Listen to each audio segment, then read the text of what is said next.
Hello, જય સ્વામિનારાયણ, જય શ્રી કૃષ્ણ, જય માતાજી. આજે મારા નણંદ આવ્યા છે ભીમ 11 કરવા. એટલે આજે મારી દીકરીએ બનાવ્યો શ્રીખંડ, રોટલી, દાળ, ભાત અને ભરીને ભીંડાનું શાક. આ વડિયા મૂકી વચ્ચે. અને આજે મારા નણંદ છે ને ભગવાનને ઠાકોરજીને થાળ ધરાવશે. એક દીકરીએ બનાવ્યું અને એક દીકરી થાળ ધરશે ભગવાનને. મારા જમે ને દીકરીઓના હાથનું બહુ તો રોજ જમાડે. હવે લઈ લે, ઉભા રહ્યો, ચમચી બે મૂકી દો દાળમાં. શ્રીખંડમાં આ એક હાથમાં લઈ લો જળ.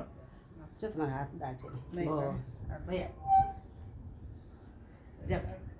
હવે ટોકરી વગાડજો.